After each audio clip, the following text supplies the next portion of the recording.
Olá, amigos. Bem-vindos ao canal Amigos de Nosso Lar, para a continuidade dos nossos estudos da obra Brasil, Coração do Mundo, Pátria do Evangelho.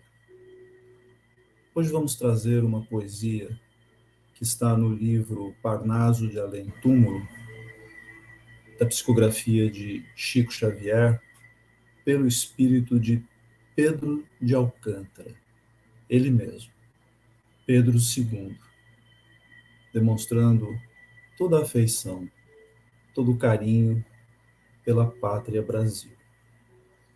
E a poesia se chama Oração ao Cruzeiro.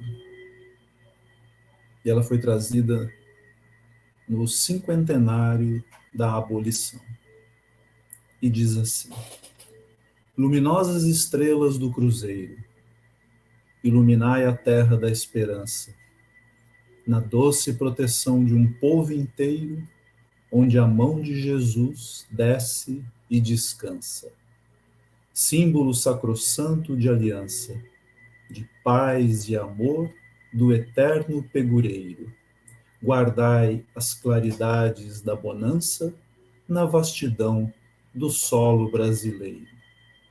Constelação da cruz, cheia de graças, transfundi numa só todas as raças, num país da esperança e da bondade. Que o Brasil, sob a luz da tua glória, possa escrever no mundo a grande história das epopeias da fraternidade. Um belo poema trazido pelo espírito de Dom Pedro II para as nossas reflexões. Muito bem. Dando continuidade, então, ao nosso estudo, nós tínhamos ficado de abordar o final do capítulo 11, que falava a respeito dos movimentos nativistas, trazendo algumas informações a respeito do rei de Portugal, Dom João V, o Magnânimo. Dom João V tem dois períodos do seu reinado. Um primeiro, que ele faz um investimento muito bom em termos de desenvolvimento, de política, tentando fomentar de novo a continuidade do crescimento que Portugal necessitava após ter sido expoliada pelos anos de dominação espanhola. E a gente sabe que com Dom João IV começa a restauração. E, como nós já dissemos, não foi fácil. Foi um período difícil, com muitas batalhas, muitos conflitos com os espanhóis, e, ao mesmo tempo, tendo que administrar as colônias. E é um momento também em que é fomentado a exploração das florestas, a procura do ouro, da prata, do cobre, das pedras preciosas, porque Portugal necessitava muito de recursos para a sua reconstrução. Mas a gente vai ver também que existem alguns pontos que são importantes destes movimentos nativistas. Por quê? Porque também existia aqui uma outra situação, que eram as primeiras manifestações dos brasileiros natos, daqueles que começavam a pegar um carinho, uma determinação pelo desenvolvimento desta colônia portuguesa, mas que já tinham um amor à terra, que já pensavam nessa terra Brasil como sua pátria. E alguns desses conflitos começam por quê? Porque nós tivemos um ciclo muito importante aqui, que foi o ciclo do açúcar. Só que naquele momento começavam a aparecer outras colônias, outros locais onde a produção açucareira também era grande, e aí começa a haver uma queda do rendimento que essa economia do açúcar trazia. Então nós vamos ver duas situações ou três que aqui acontecem que foram relatadas por nós na semana passada, que foi a revolta no Maranhão, que vem a trazer a morte de Manuel Beckmann, que era o líder daquele momento. Nós tivemos a Guerra dos Mascates, que foi exatamente entre quem? Os senhores de engenho de Olinda, e eles chamavam, né, os colonos portugueses de mascates, né, de Recife. E foi exatamente um confronto entre os dois, mas Recife levou a melhor, e com isso, com a entrada de um interventor da coroa, acaba sendo nomeada a vila principal.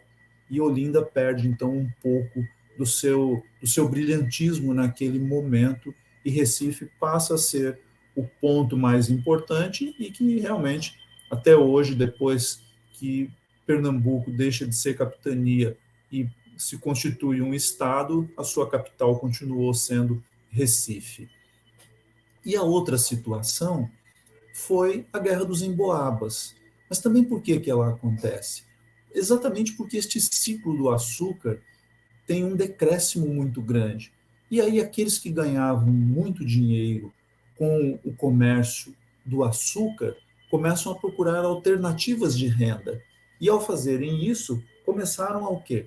A migrar, né? Tanto que há um esvaziamento de algumas capitanias, isso preocupa a administração da colônia Brasil, de um modo geral, porque todos começam a migrar para aquela região de São Paulo, Minas, Espírito Santo, onde as bandeiras estavam fazendo as descobertas dos filões de minérios e de pedras preciosas. Bom, como os paulistas perdem a Guerra dos Emboabas, isso acabou também criando uma situação que foi interessante para o desenvolvimento da nação. Por quê? Porque não tendo mais o predomínio sobre aquela região dos minérios, os bandeirantes paulistas entram pelo estado de Goiás, Mato Grosso, e vão assim descobrindo novas fronteiras, novos filões de metais, encontrando outras minas, e fazendo com isso aquilo que era interessante para o desenvolvimento da nação. Mas nesse momento, nós temos uma outra situação, porque a produção de ouro do Brasil realmente era significativa. E a gente vai encontrar esta situação trazendo um pequeno problema para nós, né? Então, para a gente ter mais ou menos uma noção do que nós estamos falando, nós vamos encontrar uma produção de ouro que é significativa. No primeiro momento, chega mais ou menos a Portugal uma quantia assim de 122 quilos de ouro, que já era algo considerável. Mas já num segundo momento, nós vamos falar da ordem de mais de 780 quilos de ouro. E isso num período curto. Mas o que mais impressiona é que já no período seguinte, nós estamos falando assim de intervalos de 2 anos, chega 1.700 quilos de ouro, e a produção continua aumentando. Então, realmente, Portugal começou a desfrutar de uma certa riqueza que parece que começava a transformar de novo a coroa portuguesa em perdulária. Ou começou a achar que as coisas eram muito fáceis, porque além do ouro, da prata, nós estávamos falando só do ouro. Também chegam pedras preciosas, os primeiros diamantes que são descobertos. E aí nós vemos o quê? Dom João V, o Magnânimo. Bom, Todos nós sabemos, e não é novidade, que as relações das coroas com a igreja tinham muitos interesses materiais. E porque a própria igreja suscitava isso com a venda das indulgências. Então, Dom João V também quis comprar a sua cadeira no céu. Ele também queria fazer parte daqueles que iam encontrar vida fácil, sem ter o merecimento. E aí o que ele começa a fazer? Ele começa exatamente a desperdiçar todos esses bens, essas riquezas que começam a chegar. E na narrativa de Humberto de Campos, eles nos coloca muito bem isso. Ele traz desta forma: enquanto se desenrolavam os últimos acontecimentos, governava em Portugal Dom João V o Magnânimo, em cujo reinado ia o Brasil espalhar pela Europa os seus fabulosos tesouros. Nunca houve ali um soberano que mostrasse tamanho descaso pelas possibilidades econômicas do povo. O ouro e os diamantes do Brasil iam acender no seu trono as estrelas efêmeras do seu fastígio e da sua glória. A fortuna amontoada pela ambição e pela cobiça ia ser espalhada pelas mãos insensatas do rei, imprevidente e incapaz da autoridade de um trono. Dentro do luxo assombroso da sua corte, o convento de Mafra se ergue ao preço de 120 milhões de cruzados. Mais de 200 milhões seguiriam para as arcas do Vaticano. Olha o que Dom João V fez para conquistar a igreja. Dados pelo monarca egoísta que desejava forçar as portas do céu com o ouro iníquo da terra. Em vez de auxiliar a evolução da indústria e da agricultura de sua terra, Dom João V levantava igrejas e mosteiros com extrema prodigalidade. Me lembra aqui até, não poderia deixar de ser, a parábola do filho pródigo, quando Humberto de Campos usa o mesmo termo, a prodigalidade. E enquanto todas as cortes da Europa felicitavam o rei perdulário pelo descobrimento dos diamantes na sua afortunada colônia e se celebram em Lisboa, em homenagem ao auspicioso acontecimento, pelo Brasil todo se alastravam movimentos nativistas exaltando os sentimentos generosos da liberdade e preparando assim, sob a inspiração de Ismael e de suas falanges devotadas, o futuro glorioso dos seus filhos. Então vocês vejam que enquanto Dom João V desperdiçava as riquezas desta maneira, em vez de investir, e nós não estamos aqui falando do Brasil, eram os investimentos necessários à recuperação de Portugal. Mas ele foi tão ambicioso no sentido do egoísmo que ele só fez igrejas, ele não pensou em recuperar a agricultura do seu país, ele não pensou em recuperar a indústria da manufatura e, enfim, fazer o desenvolvimento de Portugal, que era importante. Mas nesse momento, Ismael está cuidando de tudo isso, né? Está atento a essa condição que Dom João V vai levando a Portugal. Muito bem. E assim nós terminamos esse capítulo, e é o que nos dá o ensejo para a abertura do próximo capítulo, que vai exatamente nos falar no tempo dos vice-reis. Aqui começa uma outra realidade, que é esta continuidade. E nós vamos encontrar exatamente, nesse momento, como no final do capítulo passado, as falanges de Ismael reunidas, fazendo o maior esforço que os elevados espíritos que reconstruíam as energias portuguesas intensificassem cada vez mais no coração das duas pátrias irmãs esse processo de desenvolvimento. Olha que narrativa bonita que Humberto de Campos nos traz do pensamento de Ismael. Naquele momento, havia o interesse do mundo espiritual de que os nossos irmãos portugueses tivessem também um processo de pacificação e de consolidação. Por quê? Nós não podemos esquecer aquela frase que nós fizemos questão de ressaltar na semana passada. O povo português é um povo de bom coração.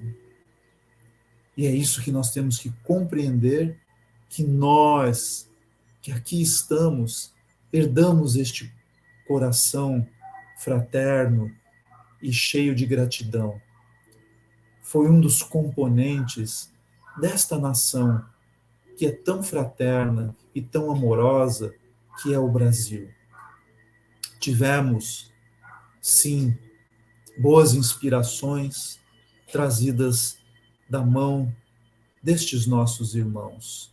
E capitaneados por Ismael, sempre foi este congraçamento que nos manteve como irmãos e nos mantém até hoje. As nossas relações com Portugal sempre foram boas e assim tem que ser. Aliás, seria muito mais produtivo para todos nós se todas as relações de todas as nações se fizessem através de povos irmãos. E eu acho que é esse o grande objetivo que nós temos ao estudar essa obra, ao compreender esta pátria do Evangelho, ao compreender esta sementeira para o mundo, para continuar mantendo esta chama acesa do Evangelho do Cristo, o Evangelho primitivo, o verdadeiro ensinamento. E hoje nós vamos ver mais um capítulo que traz um pouquinho de obscuridade a essa belíssima história que vai nos trazendo esta compreensão nesta obra tão grandiosa, no sentido de nos conscientizar de quem nós somos, de qual o nosso papel dentro da conformação deste planeta. E aí, Humberto de Campos vai nos lembrar exatamente aquele tratado, o Tratado de Methuen, que foi um tratado muito bom para o Brasil, porque trouxe para nós a proteção da esquadra inglesa, impedindo assim que outros insistissem em invadir o território das terras do Brasil. Nós sabemos que naquele momento Portugal já tinha dificuldades, porque ainda tinha alguns conflitos com a Espanha para atingir aquele momento em que eles vão assinar um tratado de paz. Mas ainda existiam conflitos entre eles. Imagina então o que seria para Portugal com uma frota que estava defasada e já não era tão grande, como é que ia defender todo o território brasileiro, principalmente mais de 8.500 quilômetros de costas marítimas? Então, esta associação, apesar de levar um grande prejuízo a Portugal, acabava sendo interessante dentro dos tratados, porque permitia, assim, que se consolidasse a unidade da terra Brasil. E isso foi realmente muito importante. Mas a gente sabe que o ouro acabou sendo transferido direto para a Inglaterra, né? E Humberto de Campos vai nos narrar isso. que esta combinação deste tratado era ruinosa para a indústria portuguesa. Mas, como ele diz, nos grandes jogos dos interesses internacionais, semelhantes acordos se faziam necessários. A Inglaterra, e aqui nós queremos destacar este outro momento da narrativa de uma grande importância, de um grande significado para nós espíritas, para compreendermos isso com a dimensão que isso nos traz. A Inglaterra ficaria com o ouro tangível, enquanto Portugal guardaria o ouro imperecível dos corações, dilatando a sua fé e as suas fronteiras, eternizando o patrimônio das suas tradições e das suas esperanças no tempo e no espaço. Então, Ismael e os espíritos colaboradores neste momento estavam preocupados que todo aquele ouro ficasse tanto em Portugal quanto no Brasil, porque isso só ia estimular a cobiça, a ambição. E a gente sabe, né? O que aconteceu com Portugal num primeiro momento, antes de ter aquela derrocada, ter o fim de uma dinastia e ser dominado pela Espanha. Acabou se deixando levar por tantas riquezas que esqueceu de cuidar de outras coisas. E ali foi realmente um dos primeiros momentos da lei de causa e efeito e suas consequências.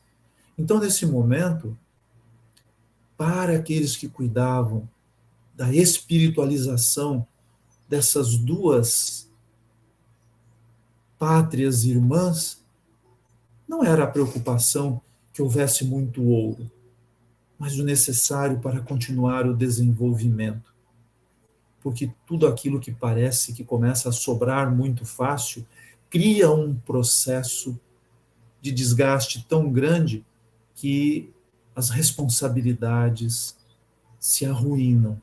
Então, estava indo tudo bem.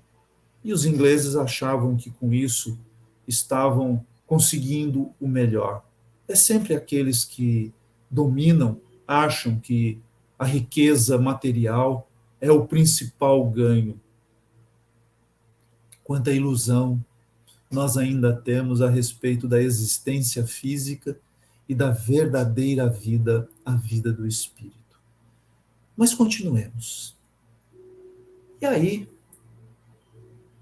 Humberto de Campos vai nos narrar que nessa época o Rio de Janeiro já começava então a criar o seu grande destaque sobre todas as outras cidades do Brasil. E lógico que chamava atenção pelas suas belezas, pelo seu desenvolvimento. Naquele momento, considerado ainda a capital do Brasil, ainda era Salvador, né? O Rio de Janeiro era, neste momento, um grande destaque. E, com todas as suas belezas, começava a trazer realmente uma tranquilidade.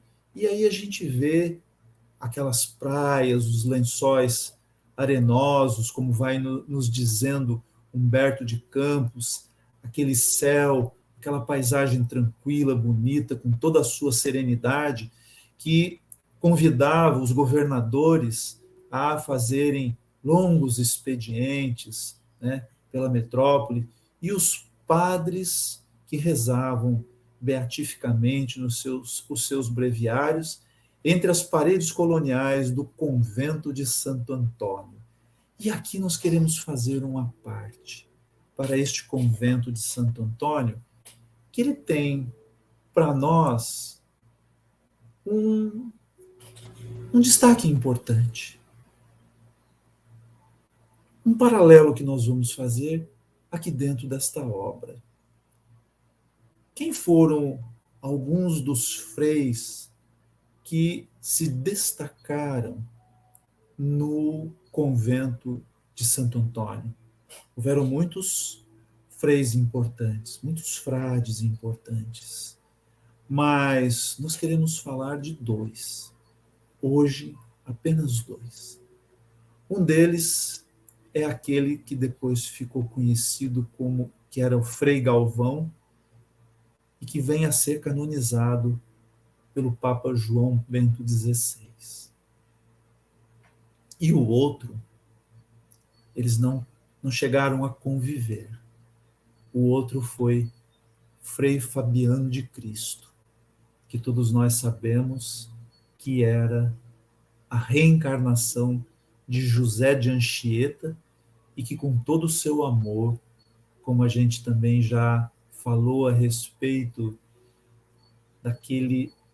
daquela narrativa de Humberto de Campos aos piratininguenses, na semana passada, que José de Anchieta ainda vinha às terras brasileiras, sempre admirá-la e auxiliar naquilo que era possível.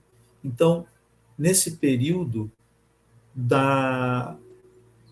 do convento de Santo Antônio, o Frei Fabiano de Cristo viveu ali e veio a desencarnar em 1747. Quando chega em 1761 a 62, o Frei Galvão foi ordenado neste mesmo convento. Mas, Marcos, por que você está trazendo isso? Agora nós vamos saber. Frei Galvão era um homem que tinha uma oração muito intensa. Ele realmente era uma pessoa muito boa, nascido na região de Guaratinguetá e criado de forma muito educada, de família boa, mas ele resolveu seguir o caminho dos padres jesuítas. Como naquele momento não tinha nenhum convento dos jesuítas, ele acaba entrando para essa ordem, que era a ordem dos franciscanos, mas eles estavam tão próximos que, na realidade, a gente sabe que, e a gente já comentou isso, que todos os jesuítas que vieram para o Brasil aqui se comportavam como franciscanos. E o que acontece com Frei Galvão? Frei Galvão era tido como portador de fenômenos místicos, o que para nós seria portador de condições mediúnicas. E aí atribuía-se a ele telepatia, premonição e levitação. Então ele fazia tanto efeitos físicos como efeitos inteligentes, alguns efeitos anímicos e alguns efeitos mediúnicos. Mas o que mais chamava a atenção nele é que ele também fazia o fenômeno de bilocação com bicorporiedade. Interessante, né? Nós estamos falando de 1762.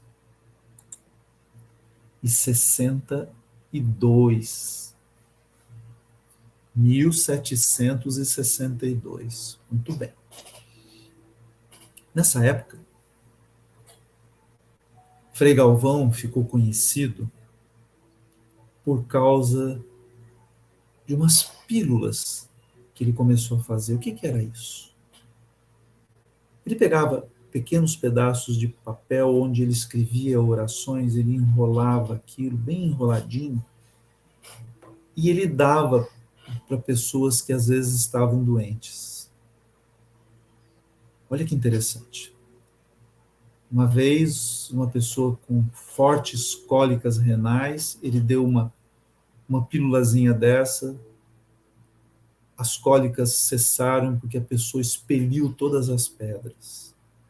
Teve uma outra moça grávida que estava com um problema no parto, ele fez uma pílulazinha dessa, entregou e ela teve um parto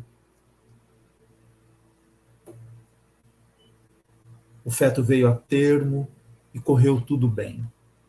E a história da pílula se espalhou.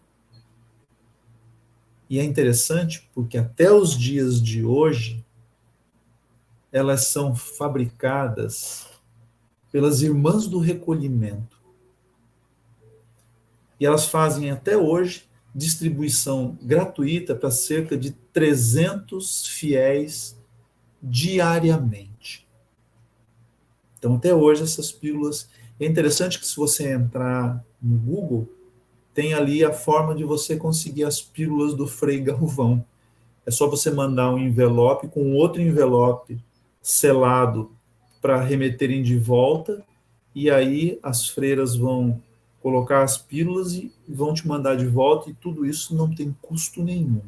Por isso que elas pedem para você mandar o envelope para arcar com os custos do correio. Mas por que foi importante trazer isso? Por dois motivos.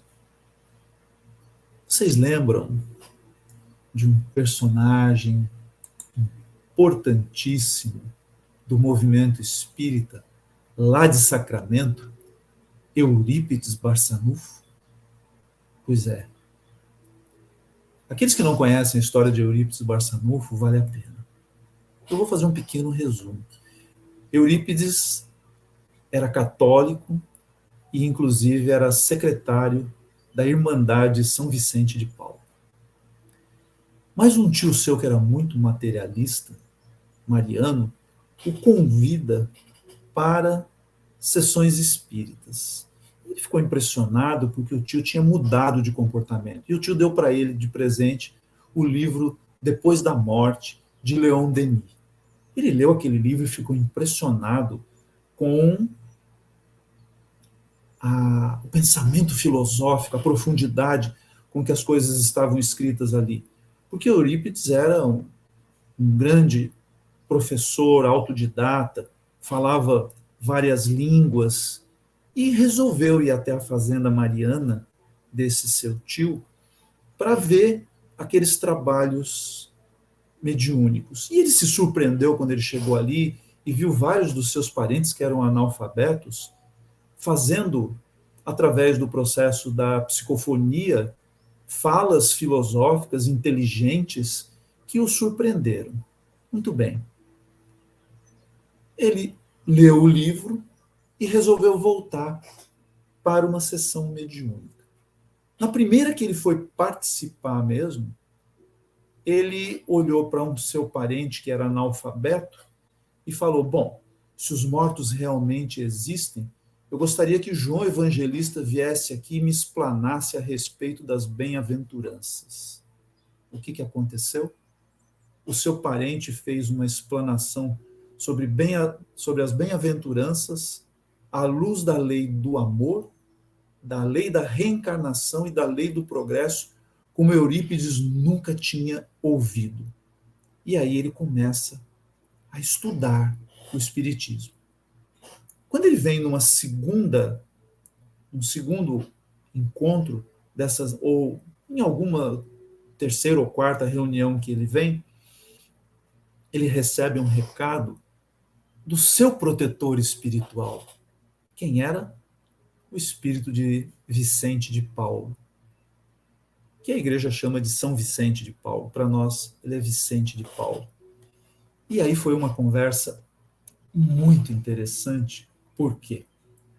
Porque o espírito de Vicente de Paulo dá para ele um recado. Ele diz assim: primeiro conselho. Pois bem, meu filho, apesar da Irmandade de São Vicente de Paulo ostentar o meu nome, afaste-se dela. Meu primeiro conselho. Não esconda sua nova posição religiosa. Pelo contrário, propague-a aos quatro ventos. É o meu segundo conselho. Nada tema, porque eu o assisto desde o seu nascimento. Então, naquele momento, Eurípides Barçanufo fica sabendo que o seu protetor espiritual era Vicente de Paulo e que o aconselhava a sair daquela irmandade católica.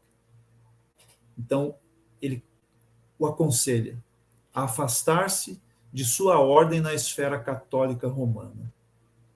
E aí a narrativa diz assim, interessante, né? A estrada de Damasco, de Eurípides Barçanufo, foi, sem dúvida, a fazenda Santa Maria. Então, só para a gente ter, né, um conhecimento dessas informações, que eu acho assim que são belíssimas. E em relação às pílulas de Frei Galvão, isso me lembrou uma história que todos nós conhecemos, né? Porque às vezes parece que algumas coisas que acontecem dentro do espiritismo são tidas como místicas e na realidade são fatos naturais, que os bons espíritos sempre procuraram promover aqueles que não têm capacidade, não têm recursos, às vezes, para os seus tratamentos. Isso me lembrou aquela receita que Chico Xavier faz, inspirado pelo espírito de Bezerra de Menezes, e entrega para aquela senhorinha. E a senhorinha fala para ele assim: Ah, Chico, eu gostaria muito de fazer o tratamento, mas eu não tenho dinheiro. Vocês lembram disso? Chico vira para ela e fala assim: Doutor Bezerra de Menezes está me dizendo o seguinte, que a senhora guarde esta receita e todo dia a senhora destaque um pedacinho do papel da receita e tome com água, que o remédio está aí. Pois é. Então vocês vejam que o mundo espiritual sempre agiu da mesma forma em todos aqueles que praticam o bem. E aí nós vamos ter, então, em 2007, né, a canonização de Frei Galvão, que é considerado o primeiro santo brasileiro. Porque depois nós vamos ter Madre Paulina, mas Madre Paulina nasceu na Itália. Então, num primeiro momento, né, nós tivemos como o primeiro santo brasileiro o nosso Frei Galvão. Não que isso tenha significado para nós espíritas, mas é só um dado histórico. Muito bem.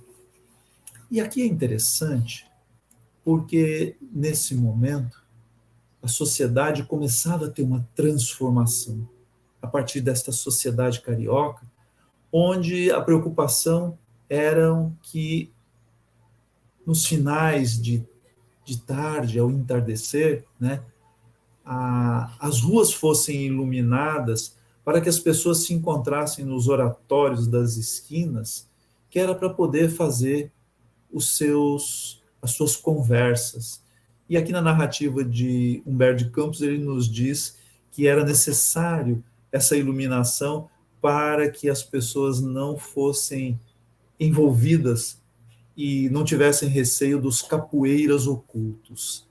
A gente sabe que naquele momento, no Rio de Janeiro, tinham alguns movimentos, né? Porque as cidades portuárias sempre tiveram aqueles que eram mais violentos, aqueles que às vezes promoviam algumas situações.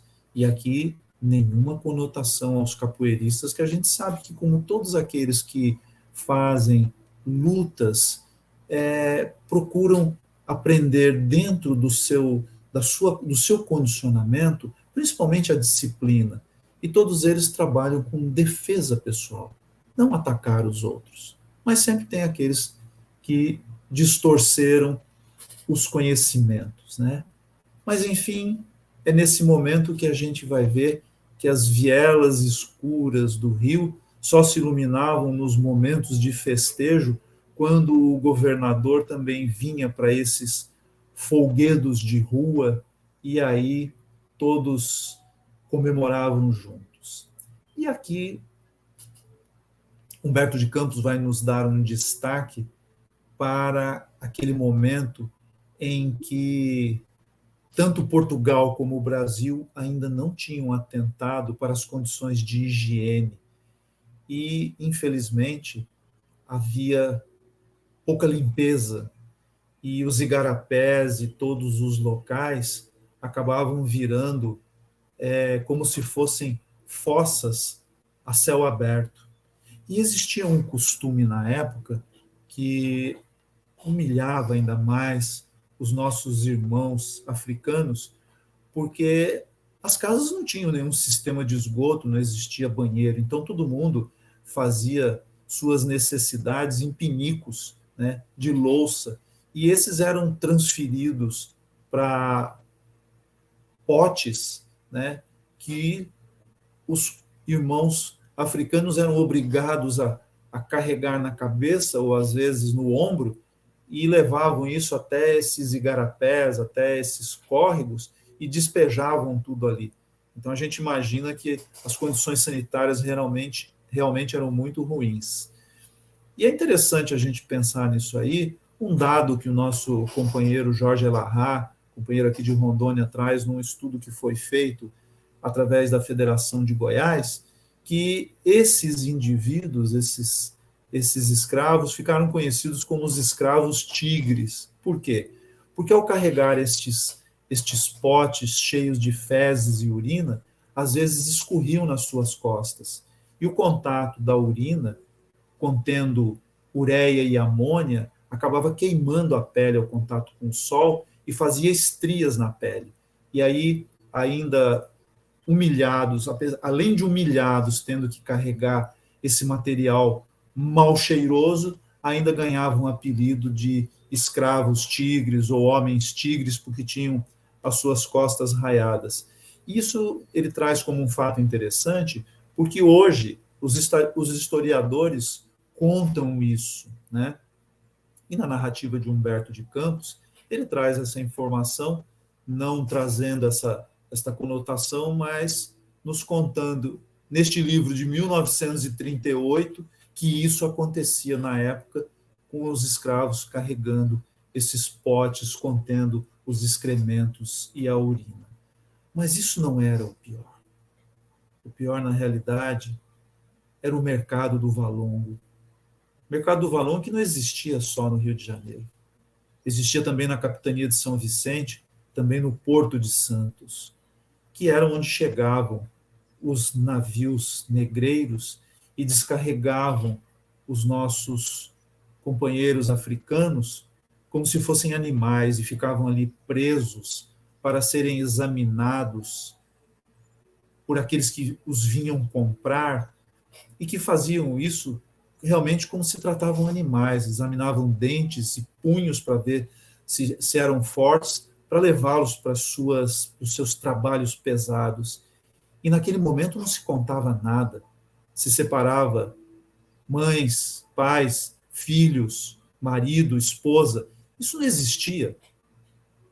Era realmente um grande desrespeito pelos povos africanos. E eles ficavam expostos ali como animais. Mas o que mais me impressiona nesta narrativa era a condição em que eles saíam das colônias. Humberto chega até a nos descrever aqui que até pouco tempo, em Luanda, existia uma cadeira de pedra do bispo que abençoava os navios negreiros para que eles não sofressem muito, para que chegassem mais escravos vivos para poder serem comercializados. Por quê? Porque por uma interpretação equivocada, a igreja os considerava amaldiçoados descendentes de Cã. Quando você vai atrás dessa história que está na Gênese, e o que acontece disso aqui? Aí nós vamos ver o que é a distorção das interpretações. Noé estava embriagado e seu filho Cã o encontra e ele estava desnudo. E aí Noé o amaldiçoa porque ele tinha visto o seu sexo. Só que ele amaldiçoou o filho de Cã, que era Canaã. E aí vem a história de que os cananeus tinham sido amaldiçoados por Noé. Muito bem, Cã teve 4 filhos. Segundo as tradições, um deles deu origem ao povo etíope. outro deu origem ao povo egípcio, outro deu origem ao povo africano e outro vem dar origem aos cananeus. E, na realidade, o amaldiçoar de Moisés era para Cã e Canaã, que era seu filho. E não tinha nada a ver com a cor da pele. E hoje, quando você entra para fazer uma pesquisa nesse sentido, nós vamos descobrir que esta maldição era considerada pelos judeus, pelos muçulmanos e pelos cristãos. Muito bem. Só que, na realidade, o, os cananeus foram expulsos pelos israelitas não por cor de pele, porque eles não eram negros. Era exatamente pela sua maldade, porque eles eram povos muito maus. E os estudos mais recentes, né, fizeram admitir que a maioria dos cristãos muçulmanos, judeus e mórmons agora discordam dessas interpretações, porque no texto bíblico o próprio Cã não é amaldiçoado e a raça ou a cor da pele nunca foram mencionados. E a igreja usou isso, inclusive, como artigo de justificativa à escravização. Olha o que dá uma interpretação errada. Mas, infelizmente, isso aconteceu.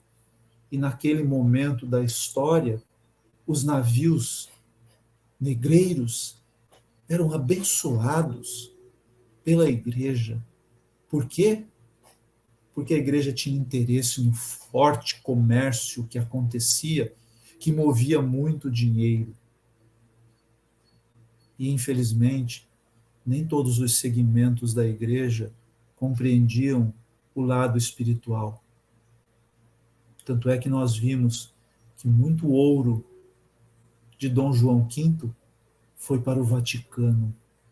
Muito ouro foi para comprar um lugar no céu, quando deveria ser muito diferente disso.